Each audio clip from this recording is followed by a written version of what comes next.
I don't think rock and roll. Hey guys, what's up?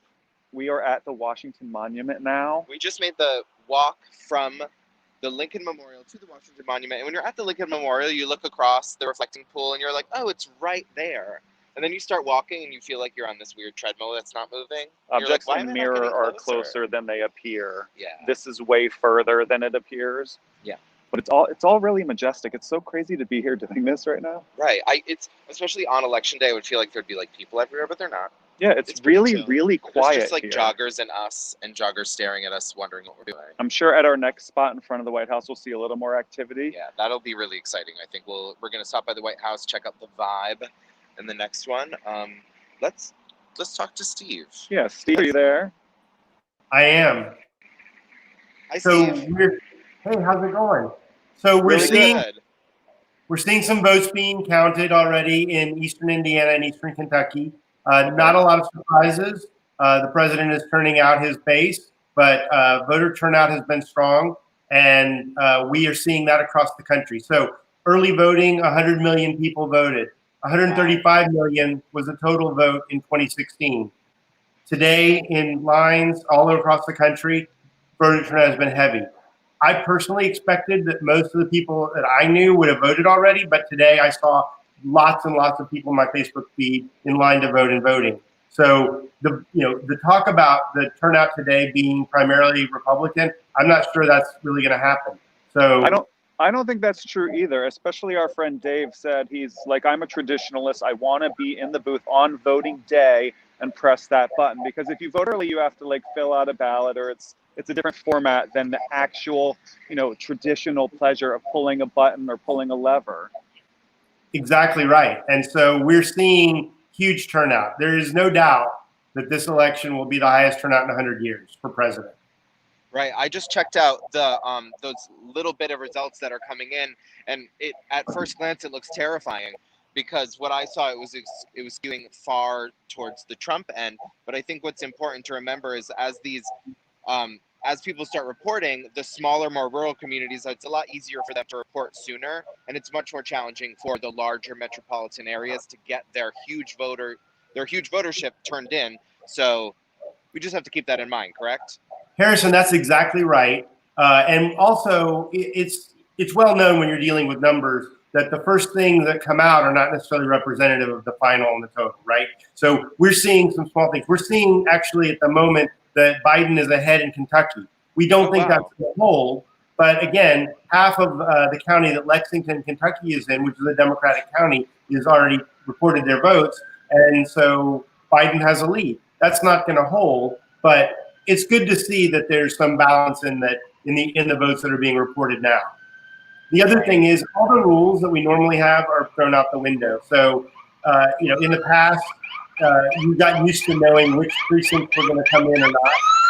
And now we don't get any of that. It's, some states report early voting, some states it's rural, some states it's a little more urban. It just depends. The other thing I want to talk about before my time is up is I want to talk about bellwether counties. And there are a couple that we're going to be watching tonight. One is in Indiana. It's Vigo County. This is Terre Haute. And this county has been correct in picking the president since 1956.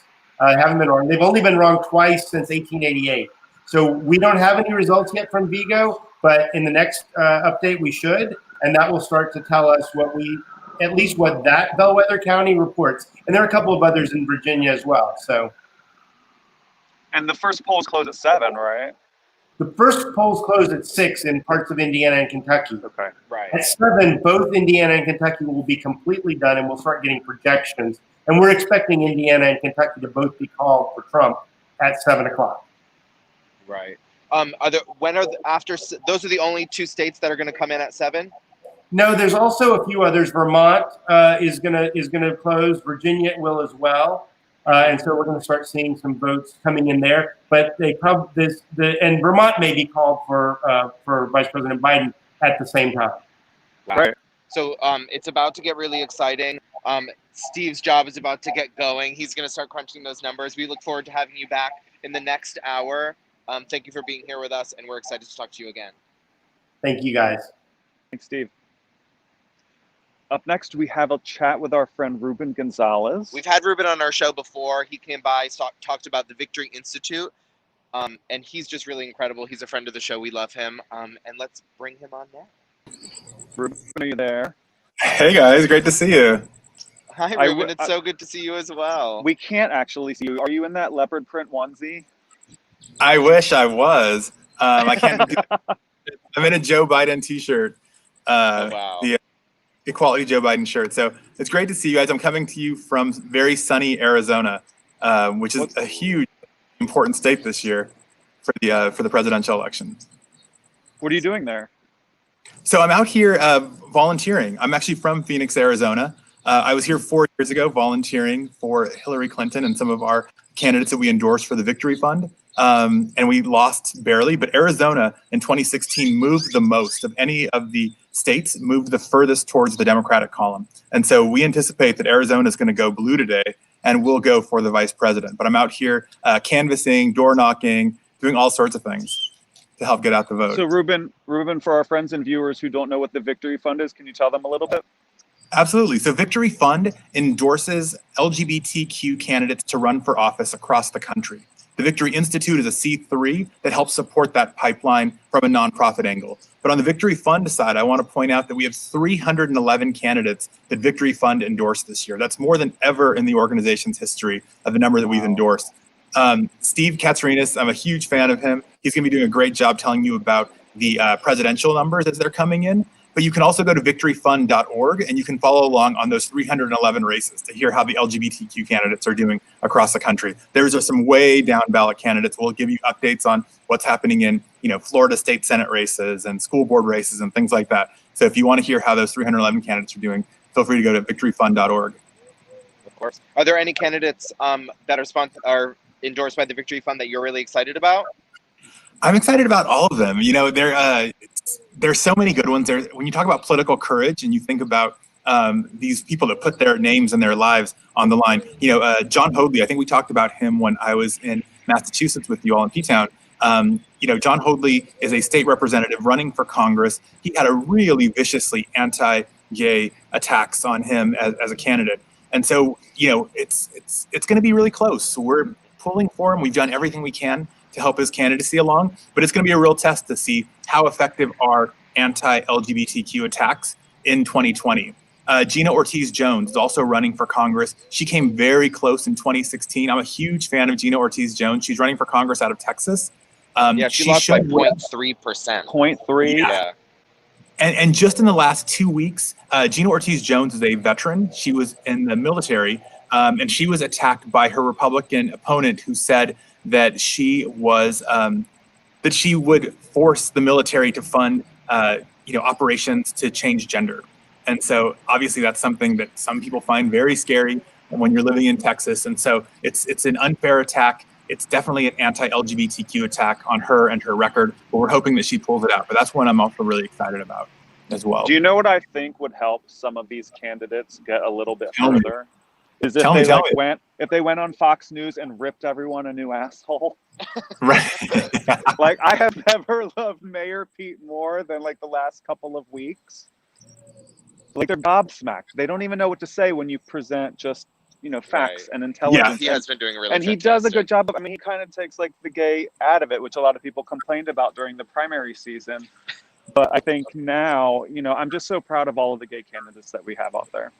Yeah, that was a criticism, right? That he took the gayness out of his campaign. But I really feel in some of his smackdowns that you can see him being an out and proud queen, because only a queen can read Fox News and as effectively. He did everything but snap his fingers. Absolutely, he's shutting them down, and he's become the most effective person on our side and sort of shutting down Fox News. He's smart, he's quick, he always has a great answer. He's made me really proud in what he's done. So.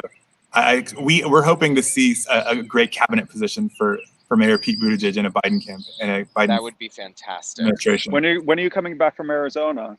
So we're actually on a cross-country trip. We're going to be on the West Coast for a month or so, and then back in January, hopefully in time for an inauguration. How are you guys doing in DC? We're doing great. We're having a really good time. Fantastic time. Yeah, we walked around Definitely all day today. Go to Trade Bar. It's my favorite bar in DC. Trade Bar? We'll have to hit it up. We will. It's on 14th Street. Trade. It's fantastic. They have outdoor. They have heating. Everything's safe. Dusty Martinez is a fantastic bartender there. You'll love it. We'll have to say hi. Thanks for the tip. Yeah, thank you so much Yeah. for coming on our show as well. You were fantastic the first time on our show. Thank you so much for coming on again.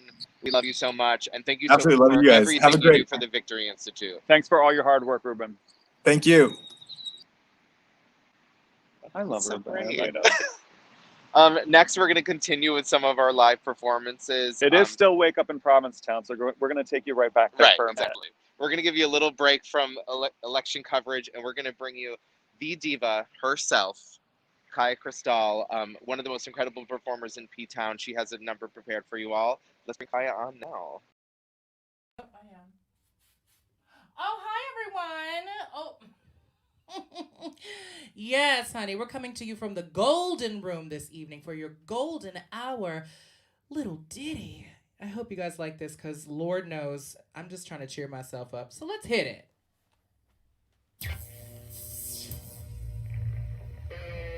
Kaya Bellagio Lorilla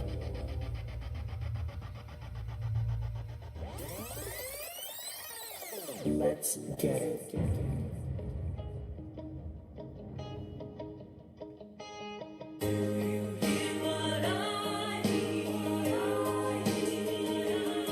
Said the little lamb to the shepherd boy,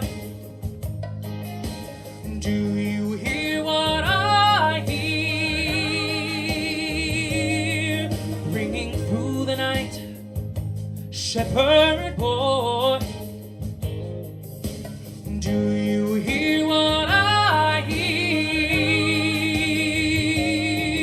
A song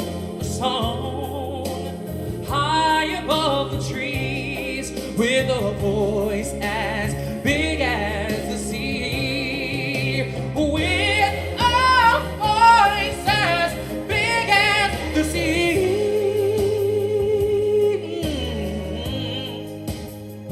Ha! Said the little boy to the mighty king, oh yeah, do you know what I know?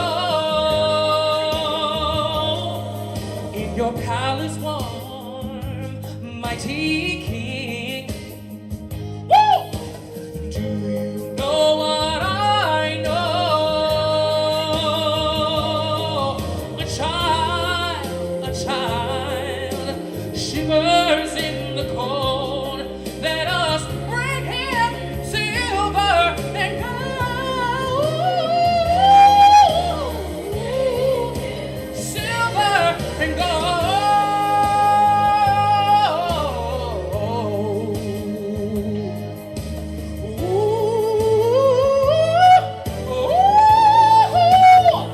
Ha! Now said the king to the people everywhere.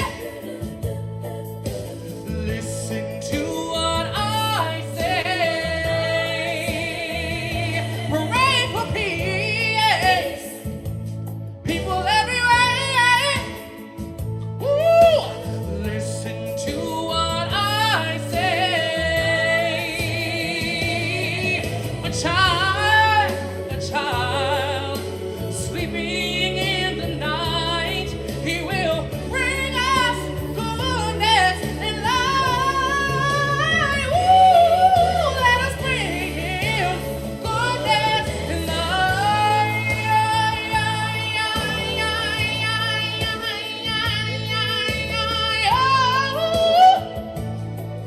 Hey! Somebody bring me a Bacardi and diet, 'cause I'ma need one after. Ooh.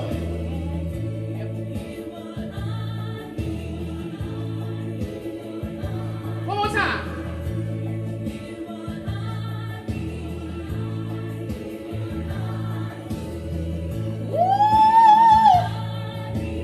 Ooh, that was so good. Thank you, baby. Ooh, yeah. Everybody, no matter what happens, I love you all very, very dearly. Keep everyone in your prayers, your thoughts, your love. We love you here from Provincetown. From our lips to God's ears, Jesus, please let it be a raindrop. loving it though. Like bring that. Kaya, Was it fun? A little Christmas number. Yeah, that was so Halloween's incredible. I mean, officially done. it's after Halloween, and We're on to also Christmas someone now. said yeah, that like if you want to leave your Halloween decorations up until December or start playing Christmas music now, it's like it's 2020. Do whatever makes you happy. Do whatever you. Are you guys okay? we are. Well, Kaya, do you hear what I hear? Because I hear a bunch of cop cars and ambulances.